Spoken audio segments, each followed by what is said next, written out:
August 14th, 2013. The worst day, the worst single day of killing of protesters in modern history. That wasn't said by me, that was said by the Human Rights Watch. And to contextualize that, I think it's important to understand that they're not saying the worst single day of killing of protesters in Egypt. They're saying globally. And that is something for us to think about, because we have to ask several questions about this massacre. Now, we have heard the stories of people on the ground, and there are many here today who have experienced exactly what happened on that day and the days leading up to the massacre. But we need to ask three key questions. Who benefited? Who was silent? And who is complicit? And these are important questions to ask because we're 10 years on and there has been no accountability. No accountability from a leadership perspective internationally, and there has been no accountability in Egypt to this day. Very often we look at the Arab Spring and specifically the Egyptian revolution as something to aspire to. People rising up against a dictatorship. And very often people frame that as a turning point in Egypt's history, Egyptian revolution. But I would contend that the turning point was in actual fact the Rabiaa massacre. And the reason is because since then there has been no free press. There has been no political parties, opposition parties. There has been no parliamentary oversight, no judicial oversight.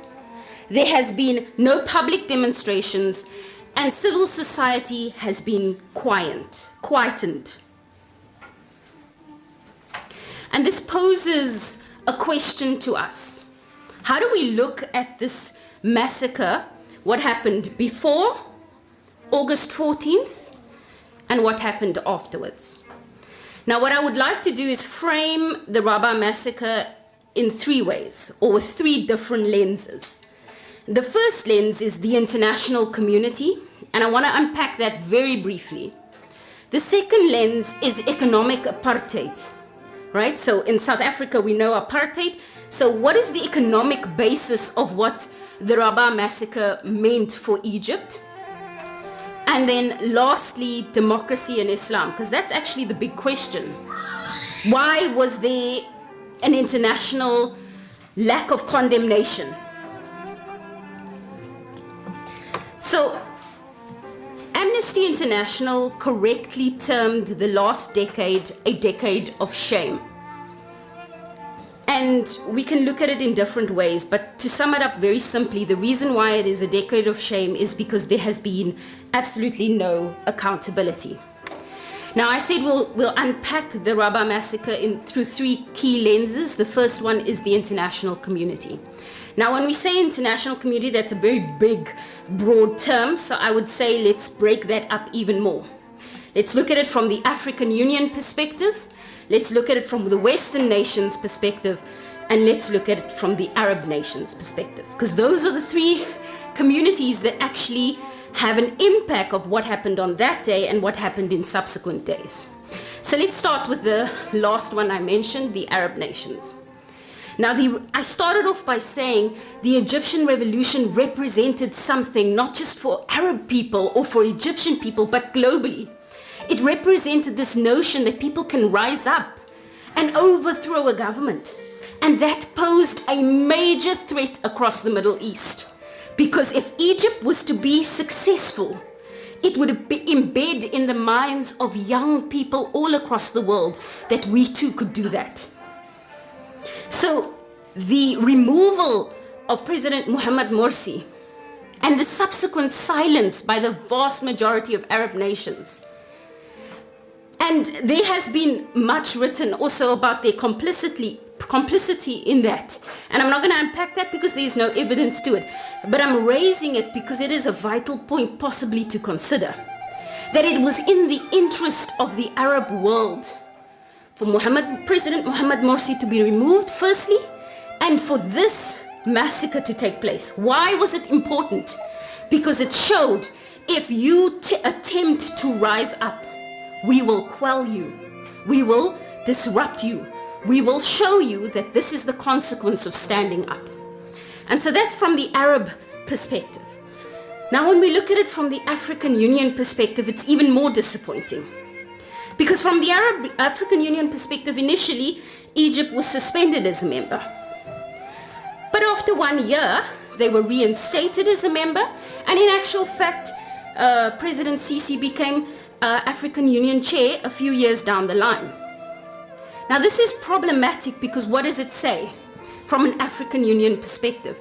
That we are okay with military coups, that we are okay with people being complicit and part of a massacre, and we will legitimize their presidency.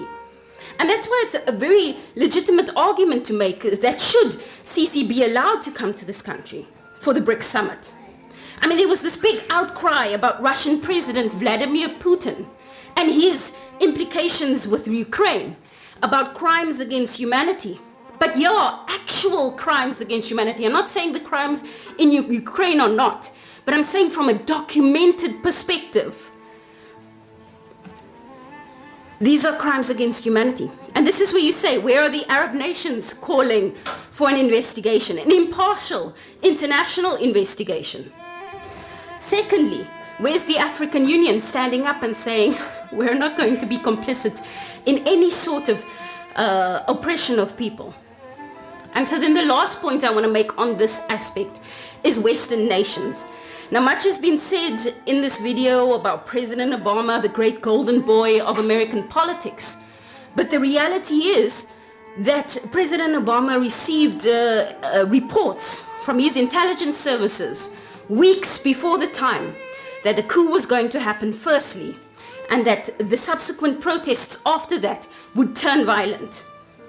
And what did they do? Nothing. Why?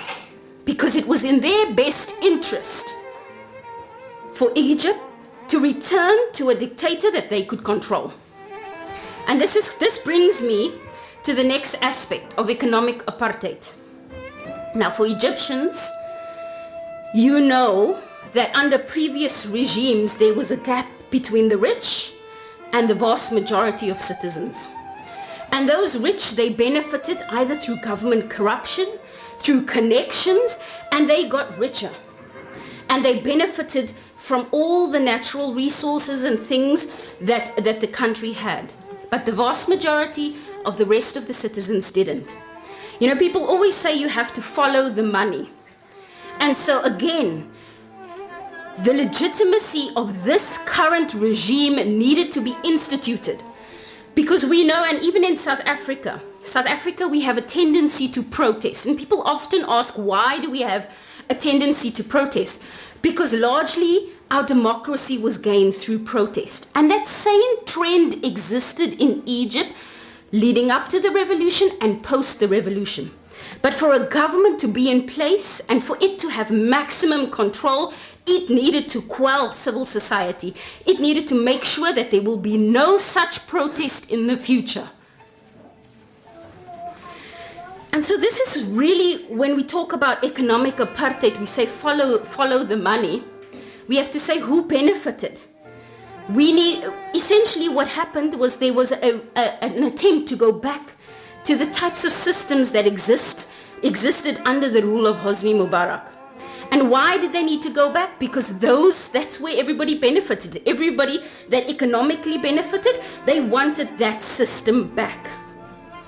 Now, the last point I want to touch on is democracy and Islam. Now, there's a very unique point about Egypt, because Egyptians wanted elections and they wanted freedom and, some say democracy. Now, what the West has very successfully done in Africa, in Asia, in the Middle East, and in South America is dangle the carrot of democracy. And we have embraced that wholly. But what we realize very quickly is democracy in the form that is implemented in Western nations and democracy in our countries is very different. So for example, you cannot simply parachute the way America does democracy into an Egyptian society and expect within a year, where there isn't democratic institutions and those institutions haven't embedded into society, you cannot expect democracy to flourish. But the key point here is Egypt presented a unique opportunity where Islamic values and democratic values could possibly coexist. And that also posed a threat. You know, Samuel P. Huntington said in the 80s, there's a clash of civilizations. He said the big clash would be between the West and the East, and it would be based on values. And Egypt sits right in the middle. And if you had a country that was able to bring those two, democracy and Islamic values, together into a system, and it succeeded, it would throw that argument right out the window. And we would have something that would be truly homegrown. And we would no longer be the great enemy of the West that would be, you know, sort of required to be civilized, because we would have a system that worked with us, that worked for us. So essentially, the three lenses that I highlighted was the international community, economic apartheid, and democracy in Islam. And the reason why I chose to focus on that is because we have perspective. I was fortunate enough to give a talk on this topic, I think about 4 years or 5 years ago. And my focus was very different because I think we were too close to what happened. I think now we can really sit back and say, who did benefit? Who was quiet? Who remains quiet? Who gives the current government legitimacy? And then the next question is, how do we change that? And I think that is the key question. Does it require another Egyptian revolution? Or does it require the international community to actually pull up its socks and say we're going to be consistent when we condemn leaders that have executed people indiscriminately? So lastly, and I think very importantly, I want to end off with the fact that what happened on that day is a tragedy. It's a tragedy that ranks up with what we saw in Rwanda. Because there's a very valid point that was made in this documentary about the use of propaganda. But the difference between, you know, what happened 30 years ago in Rwanda and today is we have social media. And this is how we can change the narrative, the ideas, the thought patterns, the viewpoints of ordinary people on the ground, how we can conscientize them about what happened. You know, I read something earlier today where they said that the vast majority of the population in Egypt is actually below the age of 30. And that means either people are very, very young, or people were too young to know what happened on that day. They only know it anecdotally, what people have told them. And so this is why these types of events are so important, because we have to conscientize people. Even in South Africa, you know, at the time when this happened, there were many mass protests that took place. And then it just went silent. So my challenge to South Africans sitting here is that we need to lobby our government. We need to lobby the South African Department of International Relations and say, let's try and be consistent. Let's try and be consistent when it comes to who we engage with.